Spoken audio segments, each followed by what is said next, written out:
Hi friends, కలలో కనిపించే అన్ని నిజాలు అవుతాయి అంటారు పెద్దలు. కానీ నా జీవితమే ఒక కలగా మారింది. అదేంటో మీకు చెప్తానేనండి. కళలో వచ్చేవి నిజమవుతాయి అంటారు కదా, కానీ నా జీవితం ఒక కళల ప్రపంచం అయింది. అది ఎట్లా అంటే, ప్రజెంట్ నేను ఒక కంపెనీలో పనిచేస్తున్నా. అక్కడ ఆ కళలో ఏం కనిపించిందంటే, ఈ కంపెనీ నుంచి ఇంకొక కంపెనీకి వెళ్తామని కనిపించింది. అంటే ప్రజెంట్ ఈ కంపెనీలోనే ఉంటాను, కానీ ఇంకొక కంపెనీ ఆఫర్ వస్తుంది నీకు, ఆ కంపెనీకి వెళ్ళడానికి ట్రై చేస్తావు అని వచ్చిందనమాట కళలో. అయితే నేను ఇది మా ఫ్రెండ్తో చెప్పాను, ఇలా వచ్చిందిరా అని. ఆ తర్వాత అలాగే ఒక కంపెనీ నుంచి ఇంటర్వ్యూకి సెలెక్ట్ అవ్వడం అయింది, హెచ్ఆర్ ఇంటర్వ్యూ అయిపోయింది, డాక్యుమెంట్స్ సెండ్ చేయడం అయిపోయింది, ప్రాసెస్ అంతా అయిపోయింది. కానీ ఇదే కంపెనీలో నేను అన్నాను. ప్రజెంట్ నేనున్న లొకేషన్ గుజరాత్, నేను వెళ్ళాల్సిన లొకేషన్ హైదరాబాద్ లొకేషన్కి వచ్చింది, కానీ ఇక్కడే ఉన్నాను, నేను గుజరాత్లోనే ఉండిపోయాను. నాకు చాలా కోపం వచ్చింది, చెయ్యి దాకా వచ్చి హైదరాబాద్ వెళ్ళడానికి ఎందుకు మిస్ అయింది అని.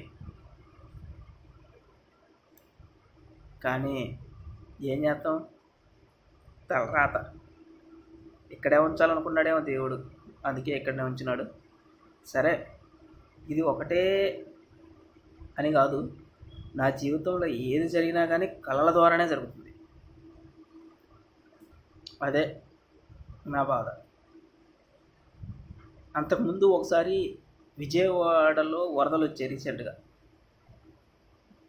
అది కూడా కళ్ళలోనే వచ్చింది. అంటే ఎలా అంటే, మా ఇళ్ళన్నీ కూడా నీళ్ళల్లో మునిగిపోయినాయి. ఆ నీళ్ళల్లో మునిగిపోవడంతో ఇంటి మీద అందరూ జనాలు నుంచొని ఉన్నారు. వాళ్ళు పైనుంచి ఆహార పొట్లాలు చేస్తారేమో ఎదురు చూస్తున్నారు. అట్లా వచ్చింది. ఇది కూడా మా ఫ్రెండ్కి చెప్పాను, అతనిది విజయవాడ.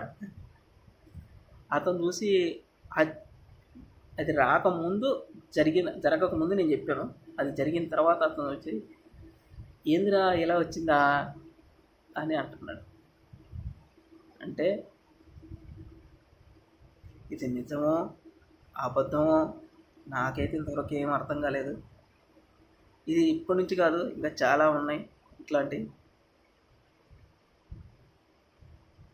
చూద్దాం ముందు ఏమైందో. కానీ ఇట్లా జరిగితే ఒక్కోసారి నాకు బాధ వేస్తుంది. ఎందుకంటే చెయ్యి దాకా వచ్చిన ఆపర్చునిటీ పోవడం అంటే దట్స్ నాట్ గుడ్. మనకి ఎట్ రాసిందో అట్నే జరుగుద్దేమో అని నేను అనుకుంటున్నాను. మీకేమనిపిస్తుందో మరి నాకైతే తెలియదు. ఇది మీకు అర్థమైందో కాలేదో కూడా నాకు తెలియదు, నాకు చెప్పాలనిపించింది, అందుకే చెప్తున్నాను. మీరు ఎలా అర్థం చేసుకున్నా నాకేం ప్రాబ్లం లేదు. నాకు అనిపించింది నేను చెప్తున్నా. దీన్ని ఎక్స్ప్లెయిన్ చేయడం కూడా నాకు అంతకు రాకపోవచ్చు,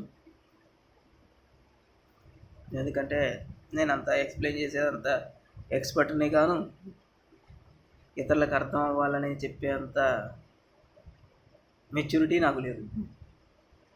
కాబట్టి నాకు అనిపించింది నేను చెప్తున్నాను. ఎందుకంటే నా మైండ్లో ఒక్కోసారి విపరీతంగా ఏయో ఆలోచనలు వస్తూ ఉంటాయి. నేను అసలు ఇది ఇంతవరకు షేర్ చేయాలనుకోలేదు, కానీ ఈరోజు ఎందుకు షేర్ చేయాలనిపించింది. నా మైండ్ అంత ఫ్రస్ట్రేషన్లో ఉందన్నమాట. ఆ కల్లో వచ్చింది, కానీ నేను ఎందుకు ఆశపడ్డా వచ్చిద్దేమో ఆ కంపెనీ అని, కానీ అది రాలేదు. నాకేం బాధలేదు. కాకపోతే ఆ కళలో ముందే కనిపించింది నీకు రాదు అని, కానీ నేను ఆ కంపెనీ మీద ఆఫర్ వచ్చిద్దేమోనని ఆశపడ్డాను. ఆశ దురాశ అయిపోయింది. కానీ నేనేం బాధపడట్లేదు, ఇట్లాంటివి చాలా చూసినాను. కాకపోతే ఏంటంటే హైదరాబాద్ వెళ్తా కదా అనే ఒక చిన్న ఆశ, కానీ ఆ ఆశ నిరాశ అయిపోయింది. ఇవన్నీ బతకాలి ఇంకా ఈ రొట్టెలు తినుకుంటా. సరేలే, ఎట్లా అయ్యేది అట్లా అవుద్ది, నేనేం చేయలేను దానికి. బాయ్.